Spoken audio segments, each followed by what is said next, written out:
You're listening to the Next Wave Radio Network. Round one, fight! Can't we do our own secret shows? All our shows are secret shows. We have the tools, we have the talent. You have to use so many cuss words. Let's go! Ooh, yeah! I got scheduled to do some voice work the other day. It was like a week or two ago. And then my son brought home some sickness, and I ended up getting just really ill. No. Couldn't make it. And then they scheduled me again. I hate missing sessions. I hate it. I love all the work I can get. And so they scheduled me again. And I go up. It's like Monday, and I go see the guy who does like security at night. Nicest dude in the world. I don't remember what his name is. Sean?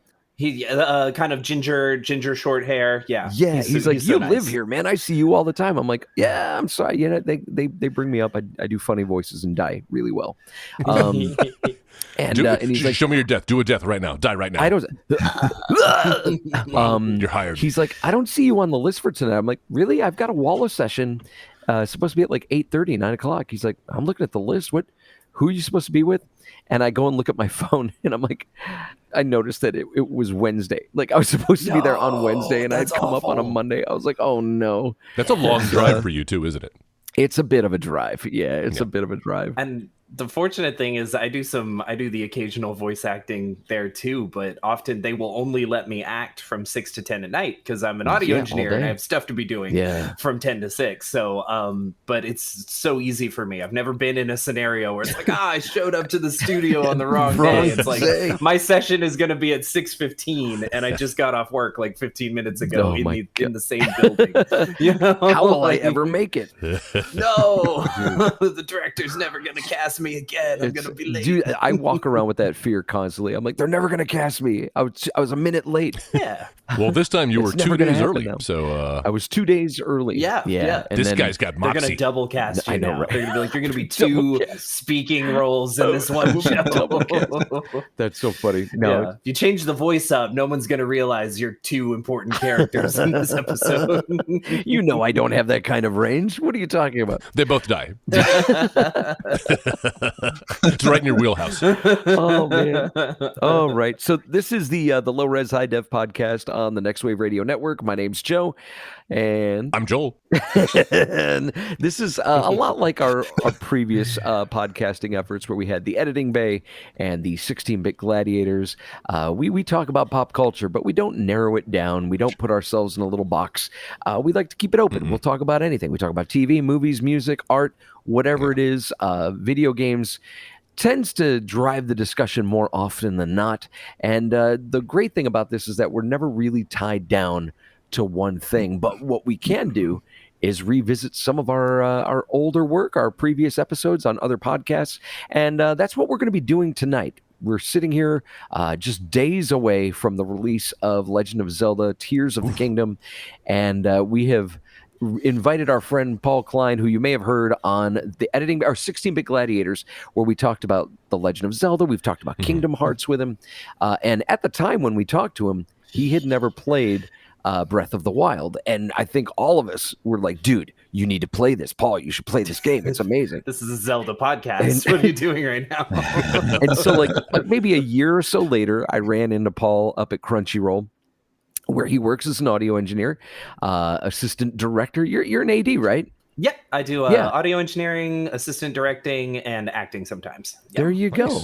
And he's just an all-around nice guy, great guy. Yeah. Actually met him during the pandemic when I was recording stuff remotely, and we would get to talking about like video game stuff before our session started. We would talk video games, and that's kind of how we had him on the 16-bit gladiators. But getting back to what I was saying, we had him on that episode, and we learned he never played Breath of the Wild, and that was just a crime to us. And so I caught up with him like a year or so later, and he's like, dude, played Breath of the Wild, loved it. When are we going to get back together and talk? Because I need to unpack some stuff right now. And so that's what we're going to get to do tonight.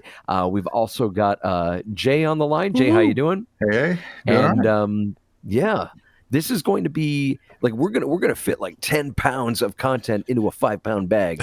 So I just want to really quick get this out of the way. What is your current obsession? Before we get into Zelda, what is your current obsession? What are you into right now? Let's start with you, Jay.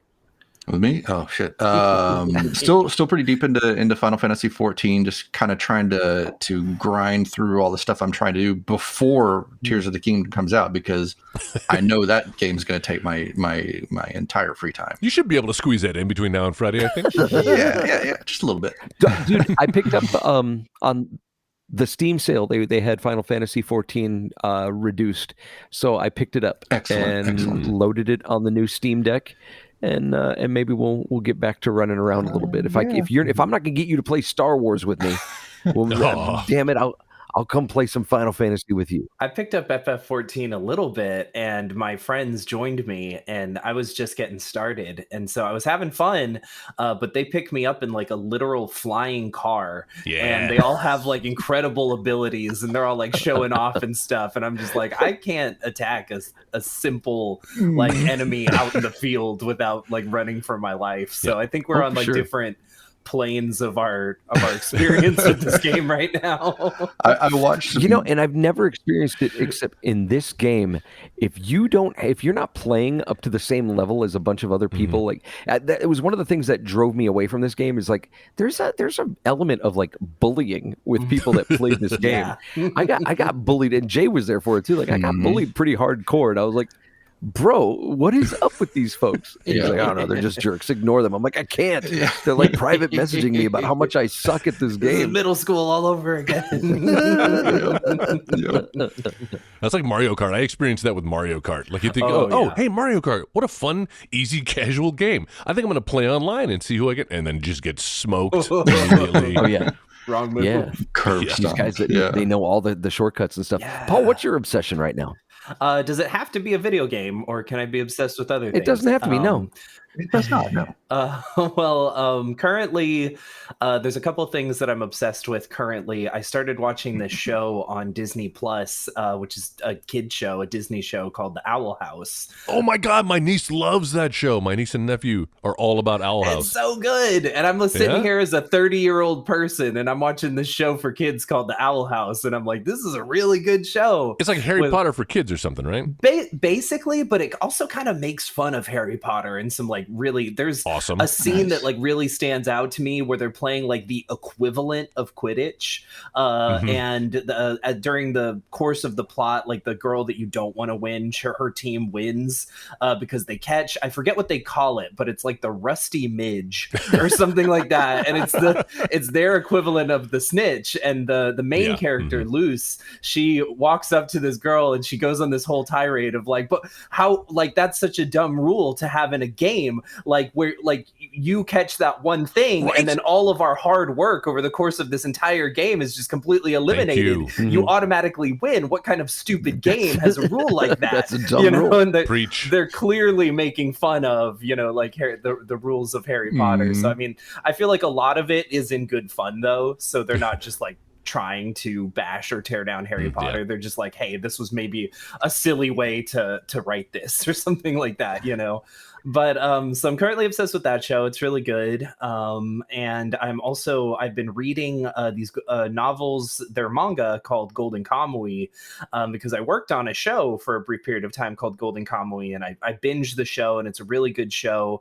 It's basically, God, I'm trying to like sum this up so I don't get into the entire plot of Golden Kamuy. And play a guy who gets killed in it. It's like, it's a really freaking good show. What I love most about Golden Kamuy is that it is an anime for adults, and they're not like they're adult anime out there, but they're not a lot that are like popular in the mainstream and things like that. But this is definitely a more adult rated anime, and it's very like the humor in it is very like, I'm trying to think of like the word for it. It does not honor any type of like they do ridiculous, crazy things in this show, but it's very rooted in like historical, like it's cool. They're actually like searching for lost gold, and there are many different like parties that are vying for this lost gold. And the guy who hid the gold, he stole it from a tribe of people in Japan. And when he went to prison, he tattooed pieces of the map onto the prisoners. So all of these different parties are vying to like hunt down the prisoners, and the main ones that you're rooting for, they'll usually just capture a prisoner and take a sketch of the piece of the map that's on them. But some of these parties are like really, sort of ruthless, and they'll kill the person and skin them to get like the piece of the map off of them. Wow. So it's a really cool, it's a really, really cool anime. And I was recently gifted like every single volume of the manga, like all 27 volumes of the manga. So I've been making my way through that. And as a fan of the show and someone who like previously did some work on the dub of the show, it's really cool to read through the manga and be like, hey, I love this show, but here's like stuff in the manga that clearly, because of time constraints and things like that, couldn't be, packed into the show. So I'm at points in the show where I'm like, oh, this is when this would be happening. But in the manga, all this other stuff happens too. They just couldn't fit it into the show because it's a different medium. Right. So I've been on a bit of a Golden Kamui manga kick and a bit of a Owl House TV kick. Nice. I'm gonna watch that show now. It's good. It's very like, if I were to describe it just based on my experience from my end in the booth, it's very like Inglourious Bastards meets Kelly's Heroes in an anime. Nice. Like it's out there, but it's really cool. It's so good. And you're gonna love all of the characters. There's this little Ainu girl who's like leads the group pretty much, and there's the main guy, arguably not so arguably, the main guy is called the Immortal Sugimoto, and he's really just a regular guy who's super brave, but no matter what he does, he can't die. So so it's great. Highly recommend it. How about you, Joel? What do you got? I actually do have an obsession this week. My this week's obsession for me, sometimes it's a movie, sometimes it's a game, sometimes it's a piece of hardware. This week, it's a place. And I'm talking about Asheville, North Carolina. Jen and I just came back from spending a nice long weekend there. It's about an hour and a half away, so it's just the right distance for kind of one of those weekend getaways. Stay in the hotel downtown. Of course, we'd been there before. I actually worked at a summer camp for 3 summers in Asheville, North Carolina in my youth. And Jenna had visited with her family. So we're no strangers, but man, has it changed in the subsequent 20 or so years. But it's really kind of like a geek's haven. They kind of position themselves as like, Portland or Austin. They have a whole keeping it weird vibe. But it also, they've got a retro arcade there, level 256, where I have my hoodie, my favorite hoodie.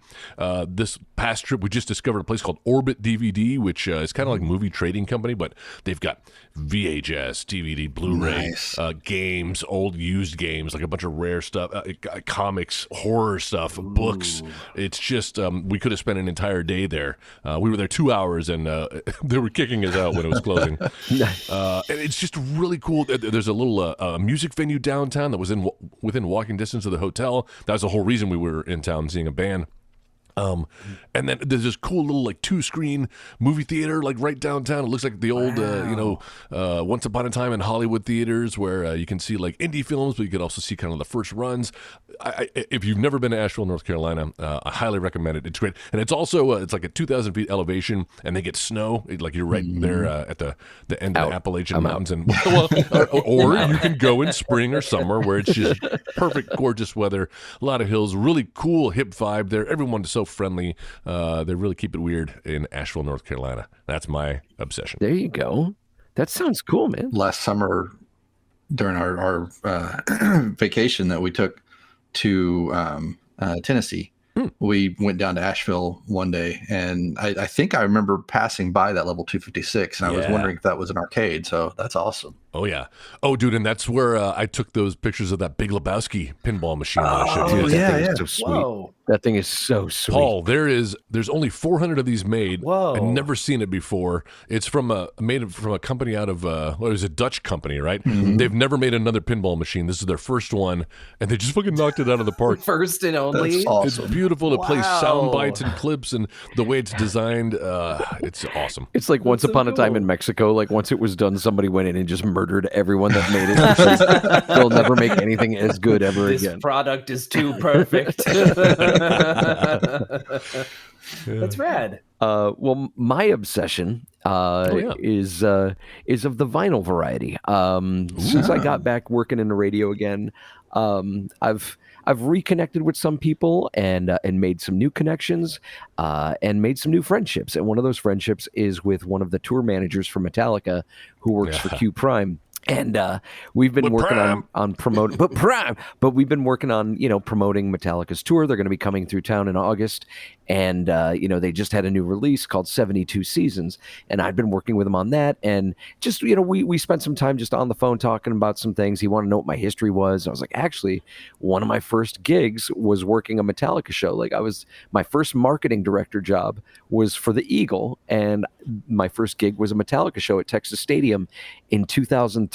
It was James Hetfield's birthday, and I got to meet the band. And then afterwards we did go-karts with the band and stuff. It was really neat. Like they basically had a Speed Zone open up and just be open for them and the few people that came with us. Sure, why not? And so I told him all about this, and he was like, "Dude, you were part of the Speed Zone trip?" He's like, "Oh, I heard about it, but I never got to go. I was working with some other band at the time." And so like I said, the long story short, we've kind of struck up a friendship. And just recently, when Metallica's 72 Seasons came out, he sent me a signed copy of it, along with basically the entire Metallica catalog on vinyl. Damn! And he was like, "Hey, dude, I'd like to send you these, just kind of courtesy of from one Metallica fan to another." Wow! And I was like, "Well, crap! I need to get a player again. I got rid of my turntable." Yep. And so I grabbed a record player that I used to have. I bought it again. It was this record store day exclusive Peanuts, like a Crossley Cruiser, and went ahead and set that thing up and started listening to these Metallica discs. And then I went back and found some of my older records and threw in the Who's Quadrophenia. And just sat there for 2 hours, just listening to that, and just letting the music take me over, And I'll say, like, I used to kind of shrug off when people were like, "Man, vinyl just sounds better." I'm like, "What? How can you say that? Like, digital and discs are just a clearer sound." But man, if there isn't something to it, like, I don't know if it's just the power of suggestion. But these vinyls do sound so good, man. There's science behind it. It's the way that they're recorded onto that disc. It's recreating the sound waves that were captured during the recording, and it's pretty. Now it all comes down to if you're using a Bluetooth. There's a record shop here locally, and they're really elitist about Bluetooth record players. They have a sign that's like, "We don't sell Bluetooth record players, so don't ask," because it's not. Yeah, so there's ways that, and Paul could probably speak better to it, but if you have a great sound system and you're playing vinyl, every time you play it, unlike some other mediums, they don't wear out over time. You're hearing an exact replication. I don't know about speaking to it better necessarily, but a digital file may be clearer. It may have contain more information. But there's something to be said for the character of vinyl, right? Character is different than clarity, where it's it may make you feel a certain way, especially to hear it off of that medium, that just listening to a digital file just does not deliver the same experience, and the audio itself doesn't have that sort of character and feel to it. So I totally believe that. I didn't really grow up in a time where I listened to vinyl, and I've never been a vinyl collector, but I've heard enough people talk about vinyl to know that there's something to that. You know, they're not just all talking crazy. There is something about vinyl that they love that sound. Yeah, I've got this David Bowie box set. And I threw it on, and it's basically all of his material from 1977 to 1989 or something. Wow. And there's something about the vinyl, and I don't know if I'm speaking in any kind of actual technical term, but there's almost a room tone that you get with the vinyl that almost fills the space, where that I don't get with a CD or with a digital file. It's almost like that vinyl recording is also capturing the air, and it's just there's a weight to it. And I threw that in. I had the Who by the Numbers. I had Pink Floyd's The Division Bell playing the other day, and it was just just filling the house up. My kid's looking at me like, "What's wrong with me?" But there's this huge plate. Yeah, I gotta watch James because he wants to grab everything. Don't scratch the Jimi Hendrix. Oh yeah. Oh no. Yeah, as a kid, I would put my toys on the record player, and that would be like the battlefield would be revolving while like things are going on. Yeah, but I'm sorry, I used up way too much time with that. But that's my obsession this week has just been the vinyl, just going down that vinyl rabbit hole. Awesome. We'll have to do a whole episode on vinyl because I think there is a lot to the or maybe we just talked about everything there is to talk about. But Vinyl's done. Yeah, no, absolutely. that was it. This was our vinyl episode. All right. We don't have time for that right now. We are here to talk about the land of Hyrule and in maybe all of its forms, but more specifically the world that we get in Breath of the Wild and its sequel, Tears of the Kingdom. And before we get into Tears of the Kingdom, man, let's give Paul the floor. Let's talk about Breath of the Wild. Yes. Give us the whole story. Spare us no details.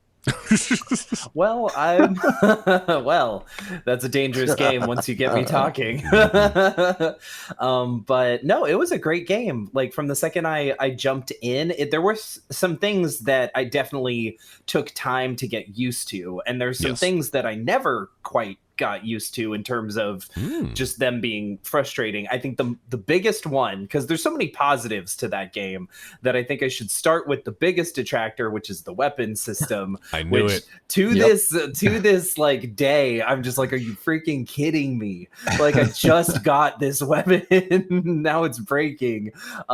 It's I think it's something that you do kind of get used to, but it's never something that you accept as like this is right. You know, like. I push back on that because I actually did learn to accept it. Now, of course, I'm several hundred hours into that game, and so I just kind of like maybe it's a bit of Stockholm syndrome, but I don't think so. However, I do feel what you said about there being a little bit of a learning curve and getting used to some things. Yes, no, it can be hard at first, and I almost 100%ed Breath of the Wild. I got so into it. I found every single shrine. I had all of the armors and outfits and things like that. The Koroks, though, right? Yeah, the Koroks is what killed me actually, because I got so close. I was like, all right, I guess the only thing I have left to do is to find all these Koroks. That way lies madness. And then I actually attempted for a while to just run around all of this space that I'd already been around to see if I'd missed any Koroks, and it just got to the point where I think I'd made it almost to like 500, and then I looked up how many there actually are, and I was like, I'm not finding 300 more of these. Like, I'm done. I'm impressed that you found 500 because I don't think I cracked 100. I knew immediately. I was like, okay, this is for a type of player that wants to find every little nook and cranny, and I'm not here for that. Usually that's me, but I was like, no, I can't do that. I mean, I think the beauty of Breath of the Wild is, and this is maybe my only other complaint, but I could also spin it into a positive, and that is that the main quest is 3 steps. It's literally like find Impa, do the prepare to fight Ganon, essentially, do the divine beasts, and then fight Ganon. And those are the only 3 steps. And I did kind of come to accept that because part of me wanted more out of the main quest. But then another part of me realized that there are people who play this game who are really cool and they like to have fun this way. And maybe that's not the way that I like to approach the game, but they're like, how little do I need to do to go and fight Ganon and beat the game? You know, and I have a lot of respect for like speedrunners or people that just want that type of challenge, right? If you can say one thing about the main quest being as simple as it was, is it opens the door for you to complete the game how you want to do it, as opposed to having to follow all these steps to get to like the final step. I do kind of hope that they add more, though, in Tears of the Kingdom. I hope we get like more of a main quest, because I'm not sure I was personally satisfied with how open it was. That being said, there was plenty in the game to enjoy. So if you, even if you're like, I wish there was more in the main quest, it's like, well, just go do something else. Like there's a lot more in the game you can do. It's not the destination, it's the journey. So exactly. So, I love how the side quests actually had like an impact on the world around you too, which was nice. And just like exploring different areas was ridiculously fun. Just finding a new area and then suddenly like this, like a dragon is like flying around the sky. And you're like, oh my God, what is that? I never get tired. I never am not awestruck when I see one of those fucking dragons in the air. Like, I have to stop and turn my camera and watch it as it flows by. And the little details too of like being able to like shoot up at it, and then you have to go and like find where the scale landed and things like that, it's such an immersive world, and I really came to like love and enjoy it. And that's just how I spent my time. Like during the time playing that game was like, I'm just gonna run around. And there were times when I was like, all right, I have these objectives I want to complete, and then there were times where I sat down with the game and I was just like, what if I just like ran in a direction I've never run in before and saw what was down there, so it was really enjoyable. And I only have those two complaints about the game personally, and I know that doesn't apply to everyone, was the weapon system and the quest being the main quest being 3 steps. Nice. But I'm totally with you on the weapon system. Like that's why I was in such a hurry to get the Master Sword, and then I did the Master Sword trial, and I'm like, all right, now I never have to worry about having to find another weapon. Like I've got what I need. And now I can move forward, but because I couldn't stand it. I would have a weapon I liked, and then it would break, and I'd be like, "Oh God!" But that's part of the game. Like that's like saying, "Oh, I only like poker when I have a full house." Like otherwise, why are they giving me all these? Like, it's more like saying I only like poker when I have a fair dealer, and so I found my fair dealer in the form of the Master Sword. I would say the game itself is very fair because you can break a weapon, but there's like 5 more around the corner. Like you're just constantly you do find a lot of them. So and every blood moon, there's all the ones that are like in the world will respawn. So you can just go pick them up again. And I don't know. I got to a point like on the actual opening the plateau. It was a little rough going, especially in the master mode. I don't think that I got past like the first camp of Bokalans with a weapon left. I'm like, Jesus Christ, what do I do? But once you get off the plateau and you start opening up the shrines and things that you can teleport to, I don't know, it like the weapon degradation just stopped being a problem for me.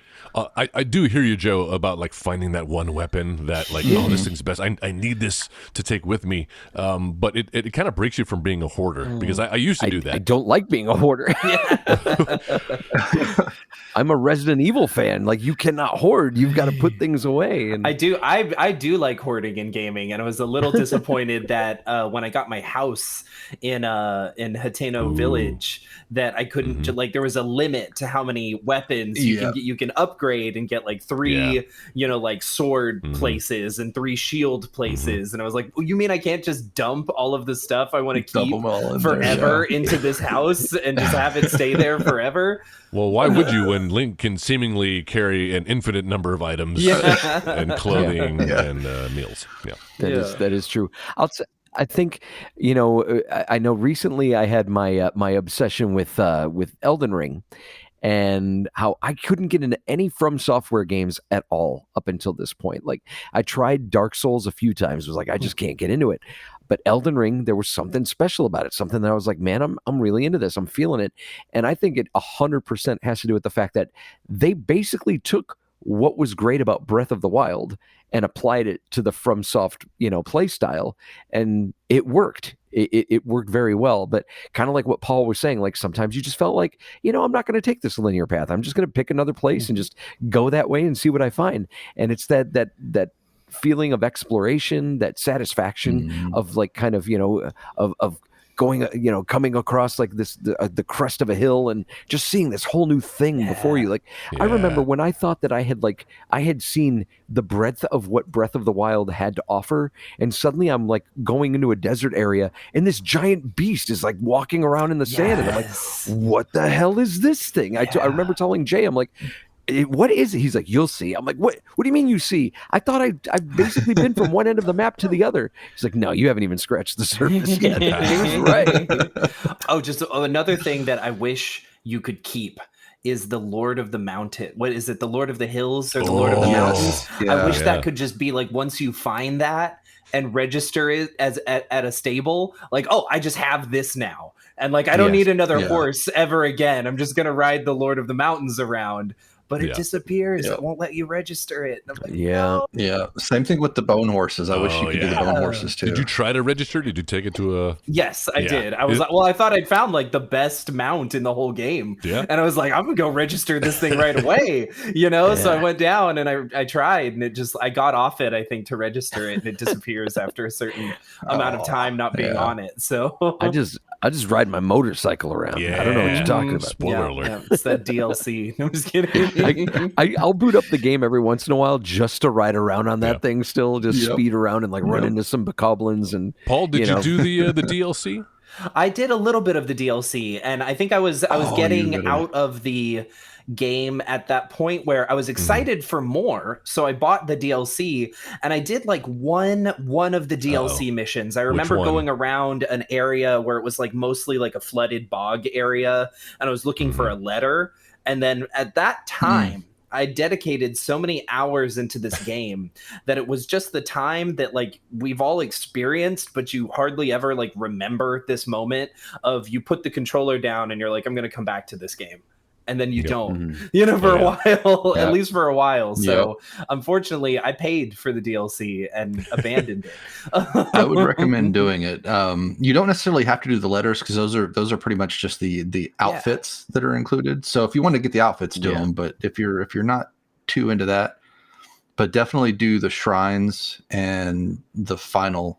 The Champions Ballad one, that's the good DLC, not the Master Trials one. You can skip that one, but and the Master Trials. I mean, as far as the Master Sword trial, Master Trials is fine. It's fine, but it doesn't have the grandeur and the closure. Like it gives you the Master Sword fully powered up. What are you talking about? I did get the Master Sword, but.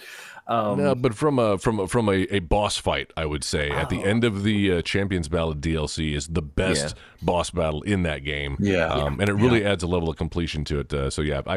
And you get like 16 or 18 new shrines, and for me, Breath of the Wild was all about the shrines. Like that was my drive for playing that game. I think I found like part of me after doing all of the base shrines, after finding all the base shrines, part of me found that I enjoyed looking for them almost a little bit more than I found doing them. Not to say that doing the shrines was not fun, because they were very fun and they were very creative, and they offered like a fun challenge, but finding them was the most fun, because you're just running around and suddenly your meter starts beeping and you're like, there's one around here. I know there is. I hear that sound in my dreams. I hear that sound in my dreams. Bleep, bleep. Bloop, bloop. Like I have such a positive reaction to that little bloop bloop bloop. Like when I hear it, my ears just go up like a dog. No, I hear what you're saying. Most of them are fun, except every now and then you get into that a major test of strength, a modest test of strength, where you're just like fighting a guardian. And you're like, okay, whatever. The most disappointing one is where like you find the shrine, you've done some challenge to unlock it, it comes out of the ground, you go inside, and you're like, oh great, I get to do another puzzle, and then it's just one of those bullshit. Here's your fucking power soul thing. You did enough. I like those. I enjoy those a lot. I wanted a puzzle. I'm all about the puzzles in my Zelda games. There's no shortage of puzzles in that game. Yeah. And once you like, what I found with the major tests of strength and things like that, they can be very challenging. Once you've discovered the formula, though, that it's going to do, it's really just about repetition. It may catch you off guard, and then you die, and you're like, oh, that sucks. But it's like, I still know what it's going to do, and I'm going to try again. And I'm probably going to beat it the second time around. I just kind of messed up the first time around. That's how the Lionels were for me. It took me a half an hour to beat my first Lionel. I remember timing it, and I just felt so defeated. I'm just like, this guy's just fucking killing me over and over again. Way better than I did. Really? I don't know. I felt like I lost about 100 lives doing that. I had to get some ancient arrows and stuff and just one shot. Did you really? Yeah. but when you kind of get that pattern down and you figure it out and you can read his tells, then it's I don't think I ever figured it out. Really? He's got like 3 different moves you could do, and you can kind of tell what he's going to do. It's like Mike Tyson's Punch-Out. I was constantly, the very racist boxing game created by Nintendo, where a white guy basically beats up an army of minorities. No, I mean, Texas take another look at Punch-Out. So if you're into Breath of the Wild and you're ever like hungry for more, I know I mentioned Elden Ring, but there was another game that I played maybe a year or two back called Immortals Phoenix Rising. Yes. And like this is very much a Breath of the Wild clone. It's basically Breath of the Wild, but just in ancient Greece. Very fun, very satisfying, very cute with the humor. The animation style is almost the same too, but worth checking out. It's an Ubisoft game. So yeah, if you're ever hungry for more, like especially after you finish Tears of the Kingdom, and you're like, man, I need some more of that. Look that one up too, because that one was a pretty good ride. Hey, before we get too far away from gripes about Breath of the Wild and into Tears of the Kingdom, Paul named his. I kind of wanted to give Joe and Jay the opportunity to do the same, and I wanted to bring one up, which is, for me, Ganon himself, this Calamity Ganon in this game, the main villain. And I think maybe, Paul, what you're picking up on or what you're feeling about, there's only 3 steps in the main mission, is that it doesn't have a very... there's no really emotional, like, you don't get to know who this character is as a villain. Like Ganondorf, and I think the reason why everyone is so excited to see Ganondorf come back in Tears of the Kingdom is that here's like a character with motives and language, like he can speak. He doesn't just feel like, some womp rat, giant womp rat at the bottom of the castle that you have to. Like, what the fuck is he? He's flying around in his he's a ghost spirit form. He looks like a pig. He's kind of got the pig head, but then when you fight him, he's just this weird spider thing with a lot of different legs that each of them do something. He's got different forms. Like he's I know, but none of them look like the Ganon that we've known in the other 12 games. They don't. Well, it's like in a Wind Waker, you have to fight like several forms of Ganon before the final form, which is like the badass. I've got 2 katanas and I'm like got this weird cloak on. Like, he finally takes that form. But I get what you're saying. Where in this game, you're just like, I don't feel like he's a real fleshed out character. He's just like this big boss. I never got that. I felt like it was. I felt like the story was pretty well laid out about it wasn't so much Ganon the being, but the corruption that he had left behind in Hyrule, and that's kind of what you were doing. You were defeating the curse of what remained of Ganon, and I felt like a lot of the flashbacks kind of gave you that story. I don't know. I guess because I've played so much Zelda, I'm filling in the blanks already, which is probably not a good thing. I'm already kind of like beating them to the next point. Like, oh, okay, I get it. And this is just super fun though, so I'm giving it a pass. It's just more. It's just more of a generic evil that you're fighting, and it's almost like in the Fifth Element. Remember the Fifth Element? Like the villain was just a. Tell me the whole story. Don't leave out any. It was just a floating blob planet of evil that just shot across space and was going to attack her, but like Transformers the movie. Yeah, it was Unicron, the original Unicron. It was Unicron. Or it's like Andros. Oh my God. At the end of Star Fox when he just turns into the big head, the big face. Like, oh, I guess you're Andros. I guess. I guess so. Right, exactly. But I mean, they do kind of bring that up in the game itself, because they talk about how it was whatever 10,000 years ago or whatever when the war went on and Ganon was defeated, that now he's given up on the idea of resurrection, which would have brought back Ganondorf, and he's just gone into this pure malice form of hatred, and so that's the whole thing behind him now. So there's not really a motivation other than just. Can he talk? He's just pure hatred. Can he say something? Like no, I'm just saying I want a character that I'm fighting. He's pure calamity. You want Hans Gruber, and that's not what Zelda is. Kind of do. Ganon never talked in the original Legend of Zelda. Yes, he did. Never talked in the original Legend of Zelda. Well, I don't think anybody. He just makes like sounds and stuff. Yeah. He makes sounds. He did talk a little bit in Link to the Past. Link to the He Past. didn't say a thing. Yeah, he was a wizard. Like he had arms and legs, and you could. That was a Ganon. That wasn't Ganon. That's right. Oh, that's right. That's right. This is maybe a controversial opinion, and I'm excited to see, especially with what you said about them, like hopefully fleshing out his character more. And I know everybody on the internet is like fawning over his new design, which I think is great. But I don't think it's not a version of Ganon we haven't seen before. Just in different. He's HD now, but it's not a version of him we haven't seen before.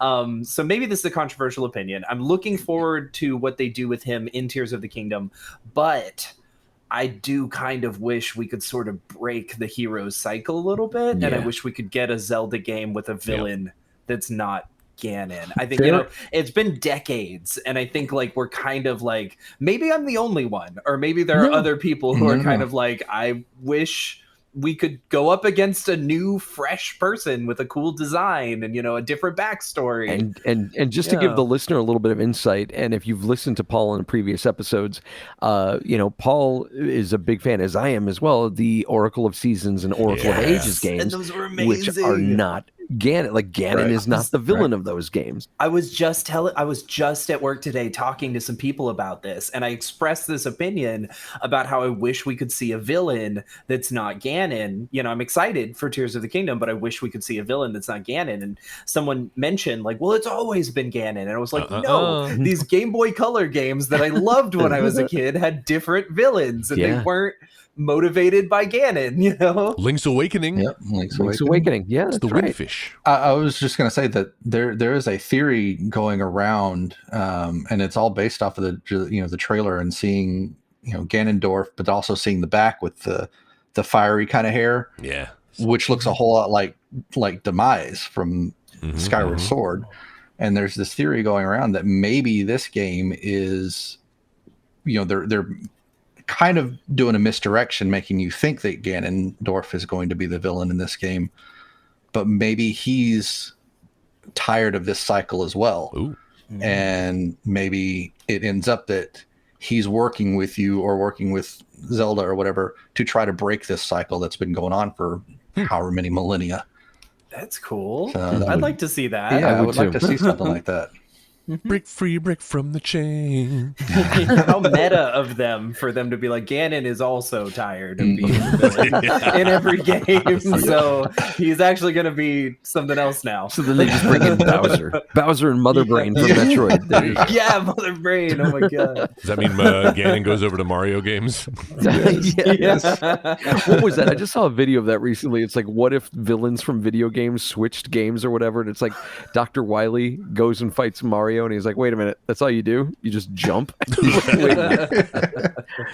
Where's your arm cannon? And Bowser couldn't take care of you? Oh, this is going to be easy. So what I'm looking forward to, I guess I really don't have any gripes about Breath of the Wild. I think my early gripes when I played the game was like, I felt like I'm usually the kind of guy that's like, yeah. Like I see the instruction booklet and I just throw it to the side. I'm like, I'll figure it out. And I felt like Breath of the Wild was just a little too much like, figure it out on your own. I'm like, I need a little bit of hand holding. I just need just a little bit of like, just at least point me in the right direction because I have no fucking clue where I'm supposed to go now. So I suffered through that. But then after a good, 20 hours, I ended up finding my way, figuring out what I was supposed to do. And I guess that's kind of my only gripe, though. Like, I felt like the difficult enemies for me remained difficult, but it's like I learned to give them a wide berth, and I found creative ways to get around them. And if it was something I had to actually defeat or go through, I got through it. And I appreciate, the game even more for it. But like, it was definitely one of those games that like it allowed you to find your own way, right? Which I appreciate. I love that, and there aren't enough games that do that. Not just from a geographical standpoint, but like from the gameplay standpoint. Like if you don't want to do combat, you don't have to do combat. Yeah, hell, if you don't want to do the legendary beasts, you don't have to do the legendary beasts. Yeah. Totally optional. It's Paul touched on that earlier. There's there's so many ways to play this game, and there's no right or wrong sequence to do it in, which was also like amazing. Like I was talking to some people about the game, and like I'd already gotten the Gerudo monster or the legendary beast. And then they're like, oh yeah, so you have the Zoras, right? Like you got the water one. I'm like, no. Is there a water one too? They're like, yeah, dude. You didn't get stopped on the bridge by so-and-so and da-da-da-da. Yeah. I'm like, no, not at all. So like, you need to go back to the bridge so you could start that storyline. I'm like, okay, well, where is it? That was the first one I stumbled upon too. I think it was too for me. Yeah, Jay, you too? Yeah. I think that the game kind of subtly leads you there. But Joe, you're such an adventure. Well, you probably like saw the path you're supposed to take and you're like, fuck you, I'm going my own way. Literally, I think the Gerudo Valley was the last thing Me too. did. That was So my first one. it's funny that Joe is the one that's just like first thing found himself on like the far side of the map. On the most difficult boss fight, too. Yeah, the most difficult boss fight. You literally can't be in that area without special clothes. That's true. Your skin will burn off. So like, Oh, and I got those special clothes. Oh, look out. Oh, yeah. Look, I know I've mentioned it before, and everyone's like, "Oh, you're so funny. You're so funny." I'm not joking, man. Gerudo Link, I am thirsty for some Gerudo Link. Yes, okay, I agree with that. We better get some more of that in Tears of the Kingdom, or else I'm gonna be really upset. Have y'all seen the meme where it's like men in video games and then women in video games, and it's comparing their armor? Yeah. And the example they have for the man is Samus Yes. in full armor, and the example they have for the women is Link in his Gerudo outfit. That's hilarious. Love I it. have not seen this. It's really good. That's awesome. Hey, speaking of predictions, you think we'll have any more problematic content in Tears of the Kingdom the same God, way? I hope so. What else will we talk Well, first about? off, we have to clarify what was problematic about the. I think some people would look at that scene in particular and say that it's a little more poking fun at. Felt a little transphobic, which just the way it was treated. Just, Cross-dressing is a plot point, Yeah. basically. yeah. And the character that teaches him to do it is kind of they're almost poking fun at him. But not it's with okay him. if Jack Lemmon does it. Okay, I get it. I'm kind of on. I see that as being a little problematic. I also see what Joe is talking It's about. all in good about fun. just being. I was excited to just see Link in that way. That I was just like, you know what? I think everything just went out the window. I was just like, wow, how can I just keep this outfit on for the rest of the game? And I did. He's on like Hebron Mountain and just shivering in his little fucking Yes. Gerudo. I just ate enough food. I just kept giving myself food to keep me Spicy warm. food. There you go. Oh man, I tell you what, that was one of my. We talked about gripes, but one of my favorite things of Breath of the Wild was a whole cooking mecanic. Like I hoarded meals, Joe, in the way that you did weapons, because like I would, if I just got one page empty, like if I fought a Lionel and I had to use a couple of my meals, I was like, I gotta find a fire, I gotta find a pot, I gotta get some mushrooms, and I gotta find some hardy radishes and make some health replenishing meals. What I was really bad at was rationing my stamina. like I always I misjudged how much stamina I would need to like climb a mountain or glide to where I needed to go. Like I was ever falling off the sides of cliffs. Oops. And then a rainstorm comes across and Oh, sliding. that's the worst. The rain always came at the worst time. You're like 3 feet from the ledge and it starts raining and you start like slipping down and you're like, no. I do think that there's some code in there that's like, oh, if Link's hanging on a wall for more than 30 seconds at a time, There's we're got gonna to be. populate a rainstorm. Did you guys ever do like I see speedrunners who do this all the time where they like basically turn ordinary everyday things into rockets to get across the map in like record time. Yes. Were you guys ever able to do? I've tried doing it like once and failed miserably. Yeah. Bro, I can't even do the other one where you like drop a bomb, hit pause, switch over to the square bomb, drop that one, detonate yourself, fly over. I can't even do that. I've tried. Yeah. No. Yeah, I can't do those. I did do the stasis where you would launch like a rock or whatever and go across a gap or something like that. But that was basically just a simple stasis something, hit it with the bomb, jump on it, and then go. But these guys do like crazy shit that just keeps them going. I have no idea how they're doing that. Miles. It reminds me of there was a similar sort of cheat in Wind Waker, not really a cheat, just like a movement mechanic that the developers did not intend, where you could stash like movement by like falling off of like an object.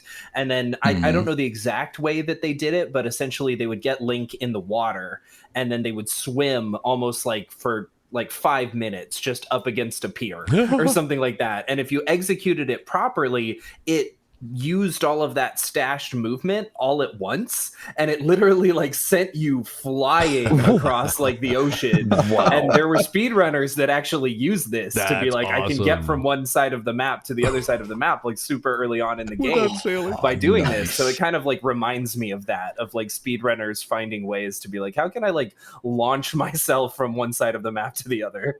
I have to imagine that they've patched that in Tears of the Kingdom, right? Those aren't going to be, you're not going to be able to do those moves moves specifically. I don't even know if those bombs this time around. I think it's going to be even more. Yeah.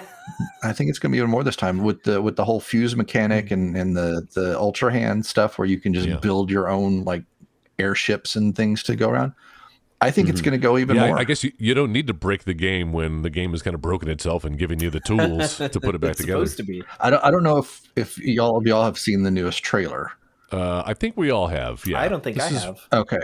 Because I know some people were wanting to avoid it because there's some things in there that could be a little spoilery. Now I will avoid it. Yeah. Oh yeah, you trying to avoid spoilers, Paul? Yeah, but I'm also probably the only person in the call that has not pre-ordered the game. So I'm just gonna kind of wait out the initial few weeks of not being able to find the game unless you pre-ordered it, and then buy it like a month from now. So are you you're not into the digital? You got to have the physical. I prefer to have a physical copy. I'm the same way. It's just kind of a holdover from growing up and collecting like N64 games and Game Boy Color games and stuff like that. I like to have a thing. I don't know if you can see it, but like some of my Switch games are here in this little holder, and I like to have something that I can look at and be like, I own that game. Oh, yeah. So I want to check in with Jay, who's kind of like the resident expert on the chronology. How long after Breath of the Wild does this game take place? Does Tears of the Kingdom take place?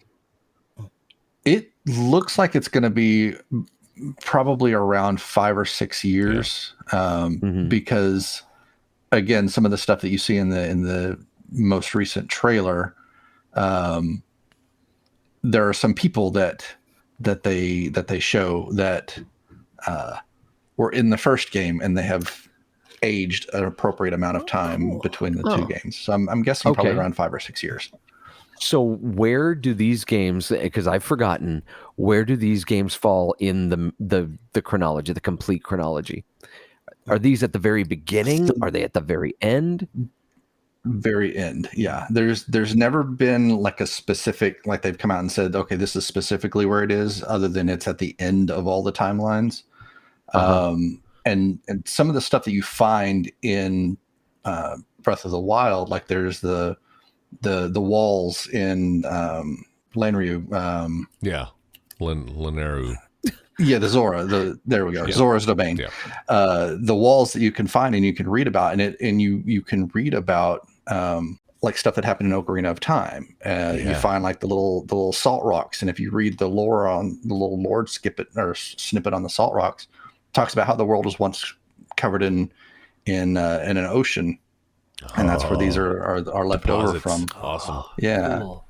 And so it kind of seems like because the timelines split at Ocarina of Time, it kind of seems like what they've done with Breath of the Wild is brought all the timelines back together into this final timeline or whatever. So Nice. That's where it's at right now.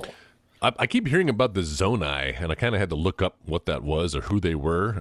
You guys know about who they are, the Zonai? Yeah, so I guess in Breath of the Wild, if you go into kind of the what is it, the southeastern jungle part of the kind of the jungle, just north of that beach town, there's all these old statues, and there's there's its own lore around who these people were, who built them, what they were doing, were they praying to these statues, were they actually I think they represent like the 3 parts of the Triforce even, so there's some sort of, I don't know, but anyway, apparently they're supposed to play a bigger role in this next one. I don't think that's a spoiler. This is all just theories and conjecture. Yeah, there's some speculation that they may be related to the tribe that basically was sent into the Twilight Realm prior to Twilight Princess. So there's some speculation that they're connected with that. That would explain the kind of bluish glow Yeah. that their technology has, or whatever that glue is that he's using to put shit together. So, I love it. Oh, there you go. Nice. It's got that. What is that? A coffee cup? oh wow, look at that. Oh my god. Nice. I was waiting That's to find. You awesome. brought it up, so I was waiting to find a time to show that. amazing. It's really cheap. It's made of plastic, but it's very fun, and I find myself sitting in my room just Do it doing, again. just doing that a lot. That's so fun. Somebody posted, Joe was mentioning the Steam Deck earlier. Somebody posted a startup video that you can download for your Steam Deck, and it's the slate from the nice. Cool. From the Sheikah Slate. Yeah, looks like they're abandoning that too, since the only reason Link had that was because it was built around the Wii U pad. No, they're not abandoning it. No, they're not. There's one clip, like a half a second that you see in the new thing, the new trailer, where you see Link is holding on to a pad. Yeah. Very cool. Interesting. All right, well, I take it back. I thought his Superman arm was just going to be Superman. Because the only reason Link had that Sheikah Slate was because that was supposed to be a Wii U exclusive game, and you were going to use it as like a second screen. And it was going to have the map on it and everything, and they just kind of abandoned that stuff when nobody was buying the Wii U. And they went pivot, but they'd already built so much of the game, and the whole conceit of the game is around. It still worked with the Switch too. I mean, it didn't work as a second screen, but it still kind of worked as like that novelty of having the handheld. Yeah. Like Link has a handheld just like me. It definitely helped them sell more Switch case covers that look like Sheikah Slate. So for sure. Oh, dude, that Orbit DVD I was telling you about that we went to in Asheville over the weekend. They had the new Tears of the Kingdom OLED Switch. I don't need it. My Switch is perfectly fine. Same. But for about 2 minutes, I stood there staring at that thing, being like, all right, well, I do have a first gen, and it is hackable. Maybe I can get it on eBay and drop it. Maybe it'll at least cover half of the cost of a new Switch. But in the end, I play exclusively docked, so that whole OLED screen would be useless on me, and I feel like it deserves a better home. It's like a dog. You just want it to have a good home. I almost got it. I have an OLED, and I saw the Zelda one at the GameStop over here next to me. I saw one, and I was like, oh, it's so pretty. I know. Basically, at this point, I'm just paying for those controllers. Like I'm paying $360 for controllers, and so I was like, no, I gotta let it go. Yeah, there are certain games. There's certain games that I use in handheld mode just because it's funner that way, or it's more convenient. Stardew Valley is one of those. Like I don't need to see that on a big screen or anything. But Breath of the Wild is definitely one where it's this is not optimal holding this in my hand. I would so much rather have this. The text is so hard to read. It's really tiny. Yeah, it's not intended for that screen. Yeah. As someone who had to play it handheld almost exclusively. Oh no. It was rough to read some of that stuff. I just remembered another gripe, and something that I'm hoping they'll improve on in the sequel. Although from the trailers I've seen, it doesn't sound like it. The voice acting, the voice cast. I was just about to ask about the voice cast because I had no idea if they'd expanded on that or if it's going to be the same thing. But yeah, I think I go ahead because I think I'm right there with you. Yeah, I do think that was, no pun intended, the weakest link in the previous game. Where, yeah, that's right. Come for the puns, folks. Yeah. Specifically and unfortunately, Princess Zelda's voice. We make fun of it around the house. I'm like, Link. She's so wispy, and it sounds like a 1920s heroine in distress. Where are you, Link? I know. Yeah. It's just I think as a first attempt, it's not terrible. Because I kind of go back to Final Fantasy X when it came out, and it was the first voiced Final Fantasy. And some of the voices are really terrible, really bad. The one scene by the fire, the campfire. Yes. So as a first go of it, it was okay. I mean, it wasn't the worst that they could have done, but it definitely was not great. It just didn't seem like they had a priority on it. And frankly, as a game player, I didn't have a priority on that stuff. I those memories. I love watching it. I love the story. I love how they did it. Yeah. I'm watching them once, but when they come up again, I can't listen to it again because the voice acting is so bad. Yeah. It's not. I would love to be a native Japanese speaker and hear the Japanese voice cast and wonder if it's done so naturally. They really put the time and effort. They really had a director who had that native language and was directing for that language. I just don't feel like we had that. I feel like they outsource this stuff and maybe don't put an emphasis on the performance. Yeah. Paul, tell us about how the English performances for these dubs is so much work. Subpar. No, I'm just kidding. No, I mean, I think that's definitely valid in sort of if you were to think about how, yes, this is their natural language and things like that. I think in a way, and this is something we talk about in the dub space all the time, is that a lot of people who are, sub over dub, and they're like, oh, well, I just love the Japanese acting so much more. We kind of bring up the question a lot of well, do you speak Japanese? Exactly. And a lot of people are like, No, I don't. I just like the acting more. And you're like, well, then you don't know if it's good acting or not. Like, because you can't understand it. You don't know the nuances of Japanese. You know, exactly. But I will say I also prefer the sub over dub, as you say, for that very reason, because I can kind of put my own spin on it. Like they could be speaking baby talk for all I know, but if you can get the story across, I mean, obviously I'm reading the subtitles, but if you can do it with the music and the emotion and all the things that are presented to us in the medium of film, then that's all you need. And as a person who works in the dub industry, like I find value in both for sure. And I think if you're a big fan of a show, no, I think if you're a big fan of a show and that anime happens to have a dub, then if you're a huge fan of that show, that's just kind of like your opportunity to enjoy it twice, you know, because there you go. I think as anime has gotten more popular too, they're definitely putting more effort into the dubs to make them better. Like I know early stuff that I used to watch. So much effort. It's so good. It's so great. If I could suggest one called Dawn of the Witch, you should check that one out. Shameless plug. The guy who plays the lizard is so good. It's amazing. Hey, didn't that show get canceled? Yeah, shut up. but I mean, like, I grew up watching a lot of dubs in particular, because, like, you know, the stuff that would play on Toonami and stuff like that was all dub stuff. And I enjoyed so much of those. But also there are things that I prefer in Japanese as well. It's kind of like it's very subject to personal preference. Like there are things that other people are like, well, the sub is objectively better if we're just talking about this show. And it's like, yeah, but I grew up watching this show in English and I have a nostalgic association with those voices, you know, that I can't get from the sub. But then there are other things where it's like, oh, I started watching this in the sub and now I can't get those voices out of my head. Like those are the voices of those characters to me.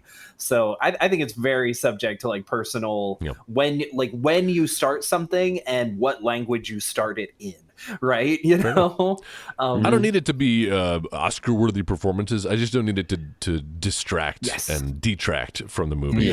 Joe, I know you're with me on this, but Princess Mononoke, the Billy Bob Thornton dub of that character. He's the worst. He's the worst. It was so like he's not even awkward. acting. He's just like, yes, I was like, and also it's like a director that couldn't get Billy Bob Thornton to understand to emote while also like hitting the flaps. Like he wasn't getting produced correctly. Like I'm going to tell you right now, like a little pull back the curtain. Sometimes I struggle with hitting the flaps, and that's where a genius like Paul comes in and like will stretch your voice or will shrink it up a bit. Try to make it fit. And there's always the what's the rule, Paul? It's always better to go long than go short. Yeah. In general, you want to be able to squish something and not have to stretch it, because when you stretch something like in Pro Tools, you're literally taking the waveform and you're like pulling it apart, and that can lead to artifacting where it just doesn't know how to process that. So if you stretch something too hard, you'll end up with like a gap in the audio where it's like, we can't use that's trash now. But squishing is easier generally because you're pushing those waveforms closer together. Something about the way that it processes that just responds a little bit better to that. We can also like, you know, break in between words and kind of like, you know, move them over like half a frame, you know, and then fade out each part of the clip. And sometimes that works. Sometimes you play it back for the director and the director's like, that just sounds really unnatural now. Like you've just like, you've made that really robotic somehow.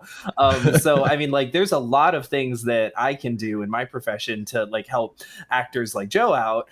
But there are also instances where, you know, like you might look at the director and be like, this is, you know, I can't make it the way you want it. Yeah. And then they're like, all right, let me add a word in here. Or the classic, like, let me uncontract something because we need this to be longer. So can't becomes cannot, you know, because we just needed that one extra syllable to fill out a flap or something like that. Yeah. So. Yeah. But just to get what Joel was saying, though, is like the English dub, that is one of those, because usually I champion it because, you know, it's what I kind of, it's my side gig and I want it to survive and I want it to thrive. But at the same time, like Billy Bob Thornton and Princess Mononoke is a perfect example of it not working at all. I need to check out that dub. I don't know if I've ever seen the Billy Bob Thornton. You should definitely check it out and just figure out. I think Billy Bob Thornton's like about 10-20 minutes into it and it's like, what? What is he's so monotone, Paul. He's so monotone, and he's a good actor too. So yeah, he's an Oscar winner. But he's stringing his words together in this monotone, and it's horrible. Yeah. But to kind of speak to Joel's point, there are some things like there's a movie called Brotherhood of the Wolf. And it's naturally like a French language film, but that they had done an English dub for it. And honestly, like the English dub is fine. The English performances are fine, but I prefer to watch it with the French dub with the sub because the story that I'm getting with the subtitles is a little bit richer than what they're giving me with the English dialogue. That's kind of my only thing. But I wonder that same thing that Joel's saying. Like I wonder sometimes when I'm playing these games like Final Fantasy or Legend of Zelda, like these games that also like have a Japanese release and a Japanese translation, localization, if you will. I'm wondering, like, how much richer is the story? Is it richer, like, in that language than it is right now with mine? I mean, there's even, like, layers of complexity there because, going off of, like, Ghibli movies that have been dubbed, I grew up watching a movie called My Neighbor Totoro, which is just, if you're a kid and you're watching that, it just fills you with, like, so much of, like, the magic of nature and the world around you. And I grew up watching the original dub before Disney redid the dub with the Fanning sisters as the two main girls. And I mean, they probably did a phenomenal job. Like I've probably seen that at least once. And they probably did a great job, but it doesn't hit the same for me. So not even different languages, just different dubs hit different. And I'm constantly like scouring, like used video stores and Goodwills and things like that where they still have VHS tapes. And I'm constantly scouring those sections for like original copies of My Neighbor Totoro where it has that original dub intact. Because when I listen to that, White Whale, my heart is filled with the magic of being a child again. But when I listen to the Disney Dakota Fanning sisters, their dub of it, it reminds me of how nothing is permanent and nothing is perfect forever. As much as people complain about like the Star Wars, I was about to say, people complain about the Star Wars special editions. It's been happening to anime fans for decades, like for so long now. Hopefully somebody can redub fucking Billy Bob Thornton and Princess Mononoke. That would be awesome. Billy, if you're watching this, Billy Bob, come on the show. We're big fans. Yeah, no flack on you. Okay. Hey, they were talking shit about my voice performance. So Joel, I want to dive into like what you would love to see in Tears of the Kingdom. What is it that you're pie in the sky, hope against hope? What are you hoping to get out of this game or see in it? Well, I mentioned already Ganondorf. It seems like we've got a real antagonist this time with feelings and emotions and maybe dialogue, and we can have something to latch onto and give the stakes a little something higher. For me, I'm really curious about how they're going to progress if what Jay says is true, and this is a 5-year later kind of like Endgame. It's Zelda Endgame, where people have grown. They've started to rebuild. It looks like from some of the trailers we've seen. The Hyruleans, Hylians, and I'm whatever. Hylians. You say Hylians. I say Hylians. I've said Hylians for like 30 years, and I finally heard it pronounced highly, and I'm like, yeah, same. Damn it, I can't say that. I can't. It's Hyrule. So it's like he's right. Hyrule. Yeah. But it's always Hylian to me. It's not canon. Sorry. Not canon. But yeah, so, I mean, looking at the map, I mean, when Breath of the Wild came out, the big story was, wow, look at this expansive open world. You can see it off in the distance. You can go there. That's actually part of the map. That's not just some, image in the background blurred out. And what an undertaking it is, even replaying it today, just like everything feels unique, which like I've tried to think about, we've had Ryan Jenkins on the show. He's a video game developer by trade, and talks about, how they have to, I built that hill or I built this cave. Cool. And you're like, it sounds cool. It sounds easy, right? No, it sounds maybe easy until you look at it and you're like, oh shit, there's like a little moss here in the corner and a little and everything looks natural. It must be a really it's a fascinating discipline being a game developer, a terrain developer, and making it look organic and real. Yeah. And that world just feels lived in, and I'm really curious to see all of the places that I love from Breath of the Wild 5 years advance. What's changed? Just to get back to what talking about Ryan, did you know in Fallout 3, he created, that's the one that takes place, no, Fallout 4 is the one that takes place in Boston. He created a replica of the bar from Cheers and put it in the game. Oh, yeah, that's right. Yes. Yeah. I remember seeing that bar and going, this reminds me of something. Yeah. I'm excited to see how they expand on the world. Like, if it's just me traversing the same world, but now like it's 5 years later, like I guess that's okay, and I trust them. But I'm really hoping we get to expand on it and go places we haven't been able to go to yet. That maybe because Zelda has always been, if nothing else, it's always been built on duality. Yeah. You know, you've had the light and the dark worlds. You've had the past and the future. You've had the seasons and the ages. Like there's always been a yin to the yang. And I'm kind of hoping, because I felt like Breath of the Wild had that a little bit, but not quite as pronounced as the other ones. I'm kind of hoping that maybe this serves as the counterpoint to Breath of the Wild, and this would be the alternate. Yeah, this would be the dark to the light. Man, if this were like a light and dark world, sort of duality, and in Link to the Past, you'd be able to go to certain parts of the map and then switch over to the dark world, and it would take you to places you couldn't get to in that world. Yeah, man, I could just imagine how they would expand on this version of Hyrule that way. Oh, sure. Like, I mean, it would be really fun because of like how Jay was saying, like they touched on the different ages of the Legend of Zelda, and they're bringing the timelines together. How exciting would it be that if this game like featured ways that you could like kind of explore the different ages of Hyrule? Like that's kind of, maybe it isn't Tears of the Kingdom, but Tears of the Kingdom, like kind of bringing going through like rifts and bringing things back to bring the kingdom whole again. Zelda multiverse.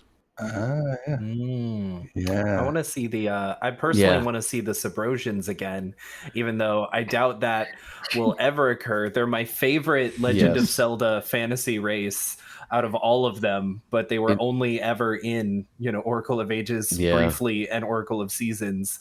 But considering that Tears of the Kingdom is going to have an emphasis on like, there's like areas in the sky now. Yeah. Well, the Subrosians literally live in a land underground. Yeah. So it's like, but there is underground. I would love like a Minish Cap. I would love Minish Cap done in this style. Yes, like shrink down to a little tiny. That's a question I had. So when Breath of the Wild came out, and again, talking about how long it took them to develop it and just build this world, it almost, I don't want to say it seemed like a no-brainer, but, they had already said they planned on DLC, and it wasn't too far of a jump to be like, well, they're just going to make another sequel. They did it with Majora's Mask, right? They built Ocarina of Time, took all that development time, and then a couple of years later spit out a sequel. That is divisive, but a lot of the hard, the developing the physics and the character designs and the animations and things, a lot of that stuff was done, and now they could kind of concentrate on a new story. So I kind of always expected there to be a sequel to Breath of the Wild using the same engine, the same look, art style, and everything. You think we'll see a third one, or do you think? I don't know if the Switch has that kind of a life cycle for us to see the third one on the Switch at least. True.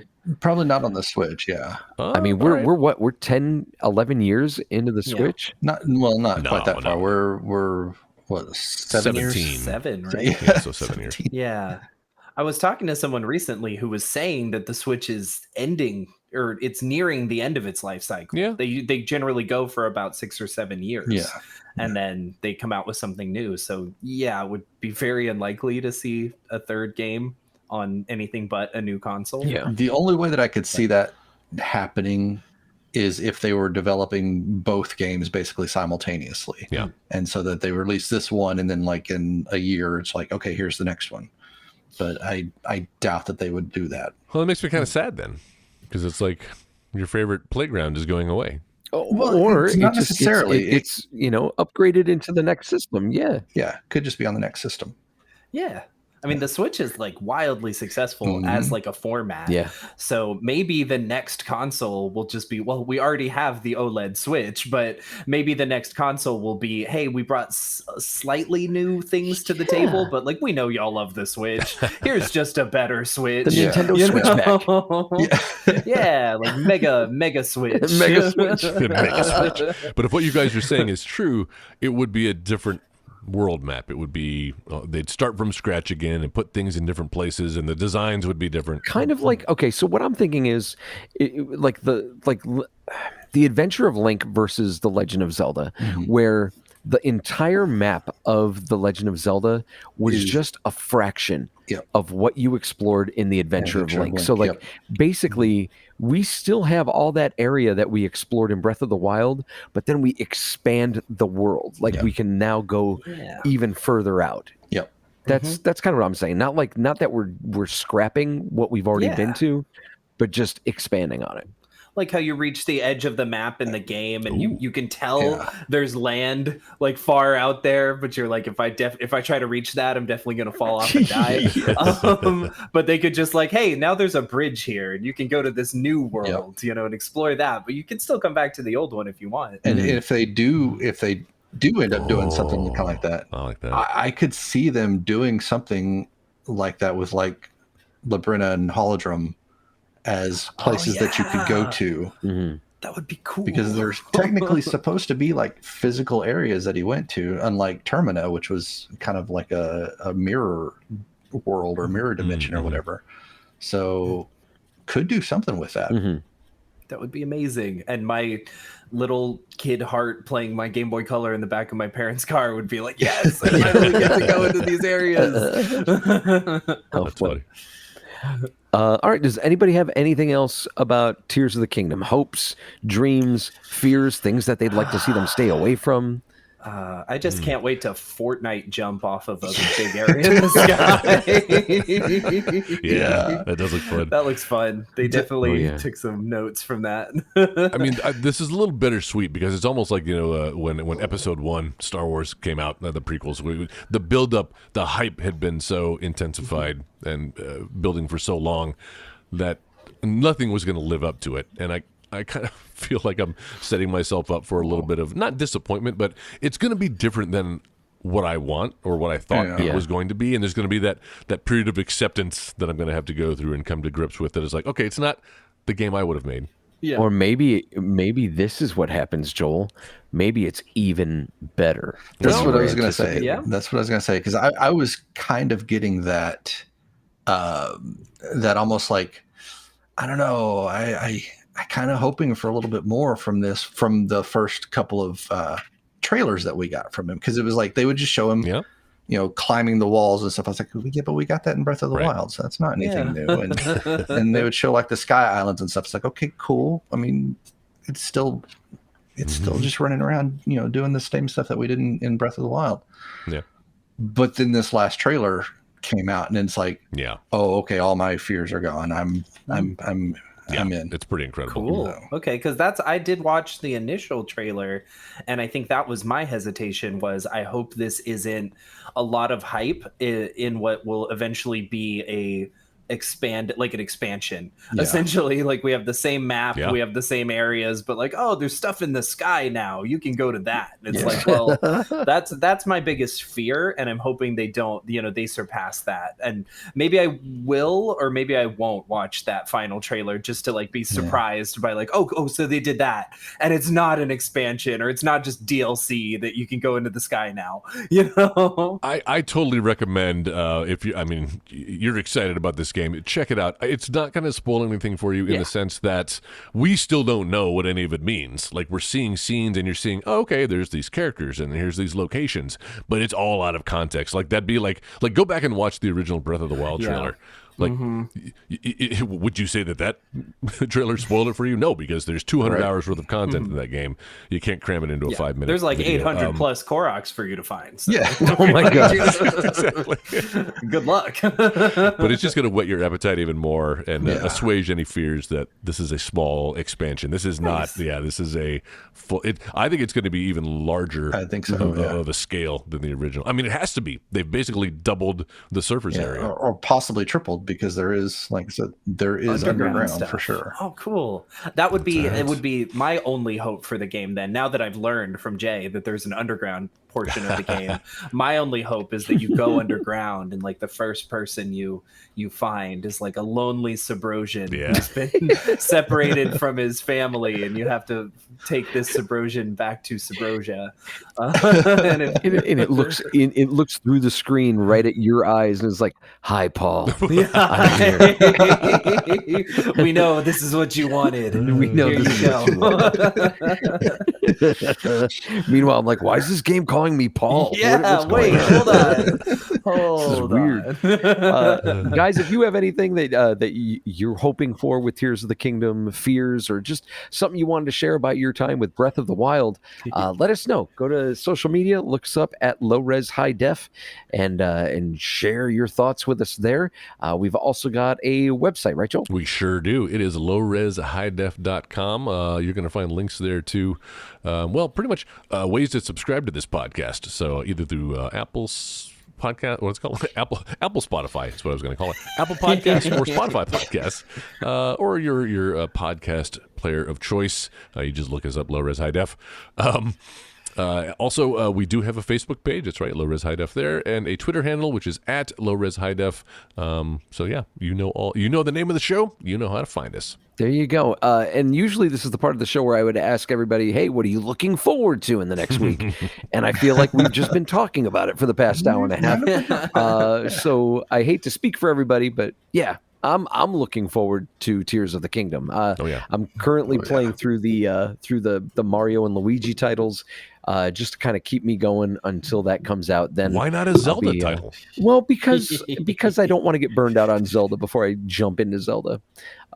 So I've been doing that. Paul, do you have anything you want to plug, man? I really appreciate you coming back and hanging out with us. So if there's anything you want to talk about, now's your time. It's been a pleasure. And, I would say follow me on Twitter, but my Twitter handle is a little embarrassing to say out loud. So, just look up Paul Cline. There you go. And you'll probably, the picture that looks like me.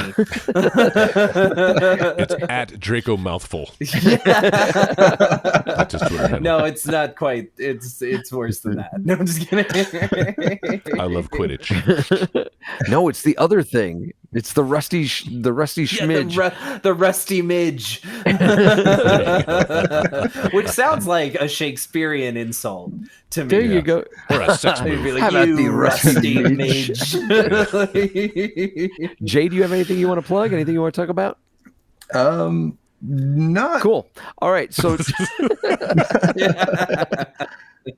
all right. So we're going to cut it out now and catch us next week. I have no idea what our topic for next week's going to be. Nor do I. But It'll be a surprise. I'm sure it's going to be something that we'll enjoy at least. Vinyl. Thanks for having me on. Thanks, Paul. You were great, man. Thank you so Always much, guys. pleasure. And we'll catch you next week. Bye. You've been listening to the Next Wave Radio Network. That's fucking gold.